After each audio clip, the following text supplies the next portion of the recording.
जय श्री कृष्णा, राधे राधे। आप सभी का आपके अपने YouTube चैनल भूमिपुत्रा में आपका बहुत बहुत स्वागत है। पद्म पुराण में एकादशी तिथि को भगवान श्री विष्णु का ही स्वरूप माना गया है। ऐसी मान्यता है कि एकादशी का व्रत रखने वाले भक्तों को फिर कोई और पूजा या उपवास करने की आवश्यकता नहीं होती। इस व्रत को रखने वाला प्राणी सभी सांसारिक सुखों को भोगकर अंत में भगवान श्री नारायण के धाम वैकुंठ लोक को जाता है। पाप मोचनी एकादशी, जो कि चैत्र मास के कृष्ण पक्ष की एकादशी है, मनुष्य के सभी पापों को जलाकर भस्म कर देती है। इस व्रत को करने से सहस्त्र गोदान का फल प्राप्त होता है। ब्रह्म हत्या, सोने की चोरी, सुरापान और गुरु पत्नी गमन जैसे महापाप भी इस व्रत को करने से क्षण भर में नष्ट हो जाते हैं। इसलिए यह व्रत बहुत ही पुण्य प्रदान करने वाला है। अगर भक्ति पूर्वक निष्ठा के साथ सात्विक रहते हुए पाप मोचनी एकादशी का व्रत किया जाए तो संसार के स्वामी, संसार के पालनकर्ता श्री हरि संतुष्ट हो अपने भक्तों के सभी कष्टों का निवारण करते हैं। बड़े बड़े यज्ञों से भगवान श्री हरि को उतनी संतुष्टि नहीं मिलती जितनी एकादशी व्रत रखने से मिलती है। इस एकादशी की रात में अपने मन को प्रभु के चरणों में लीन करके रात्रि जागरण भगवान श्री हरि के सामने अपने आप को समर्पित करना चाहिए। अगर आप भी एकादशी व्रत का उपवास रखते हैं तो आइए अब आपको बताते हैं इस बार साल 2023 में पड़ने वाली पाप मोचनी एकादशी की सही तिथि और पारण के शुभ मुहूर्त के बारे में।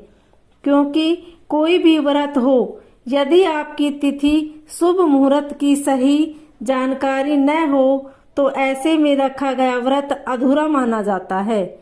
कई बार एकादशी तिथि 2 दिन तक पड़ती है, तो ऐसे में ये जानना सबसे ज्यादा जरूरी है कि व्रत किस दिन रखना चाहिए और किस तिथि में और किस शुभ मुहूर्त में एकादशी का पारण यानी कि एकादशी व्रत खोलना चाहिए।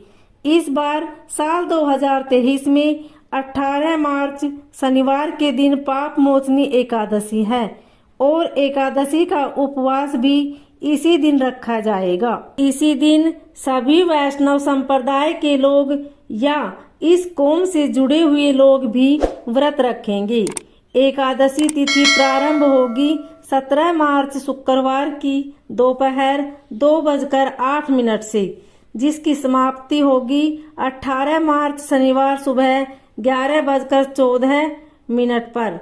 द्वादशी तिथि प्रारंभ होगी 18 मार्च शनिवार की सुबह 11:15 से, जिसकी समाप्ति 19 मार्च रविवार को सुबह 8:07 तक होगी। 18 मार्च शनिवार को पड़ने वाली जो एकादशी है वो द्वादशी तिथि एकादशी रहेगी और जब ऐसा होता है तो वो बहुत ही शुभ संयोग माना जाता है। 18 मार्च शनिवार को सूर्य उदय का समय 7:37 पर, सूर्यास्त का समय शाम 6:33 पर होगा और राहु काल सुबह 9 बजे से लेकर 10:30 तक रहेगा। राहु काल के समय में कोई भी शुभ कार्य करने से बचना चाहिए। आप एकादशी का उपवास जब भी रखते हैं उससे ठीक 1 दिन पहले 10वीं तिथि को नियमों का पालन करते हुए तुलसी के पत्र भी तोड़ लेने चाहिए और तुलसी जी में जल भी अर्पित करना चाहिए। 19 मार्च रविवार को द्वादशी तिथि के दिन सूर्य उदय सुबह 6:36 पर और सूर्यास्त का समय शाम 6:33 रहेगा और राहुकाल का समय शाम 4:30 से 6 बजे तक रहेगा। एकादशी उपवास के दिन तुलसी जी में जल अर्पित नहीं किया जाता और न ही तुलसी पत्र तोड़े जाते हैं और भगवान विष्णु को भोग में तुलसी जरूर अर्पित की जाती है। इसलिए आप 10वीं तिथि को ही हर हाल में तुलसी पत्ते तोड़कर रख ले।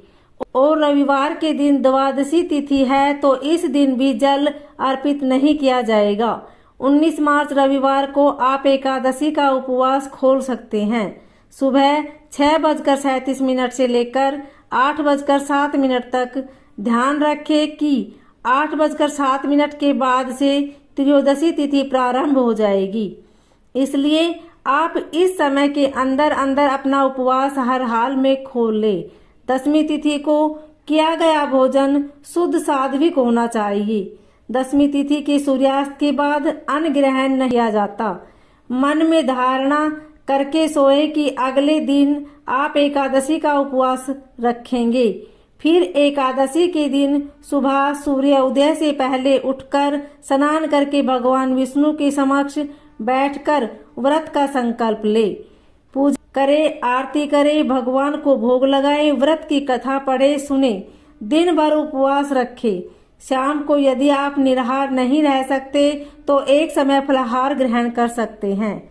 इस व्रत में आप दिन में भरपूर मात्रा में जल का सेवन कर सकते हैं और द्वादशी तिथि को शुभ मुहूर्त में आप अपना व्रत खोल ले। एकादशी के दिन चावल या चावल से बनी वस्तुओं का त्याग करना चाहिए। द्वादशी के दिन चावल का दान करना चाहिए। भगवान विष्णु को अक्षत भी अर्पित नहीं किए जाते। घर में शुद्ध सात्विक भोजन बनना चाहिए। नाखून, बाल इत्यादि नहीं काटने चाहिए और व्रत का पारण करते समय तुलसी पत्र और जल से व्रत का पारण करना चाहिए, यानी कि एकादशी का व्रत खोलना चाहिए। इनके अलावा मौसमी का फल के सेवन से या शुद्ध सात्विक भोजन से भी आप व्रत खोल सकते हैं। अगर आप पाप मोचनी एकादशी की कथा सुनना चाहते हैं तो हमारे चैनल पर आगे आने वाली वीडियो को जरूर देखिएगा। जानकारी पसंद आई हो तो प्लीज़ वीडियो को लाइक करें, चैनल को सब्सक्राइब करें, बेल आइकन को प्रेस करें। धन्यवाद। ओम नमो भगवते वासुदेवाय।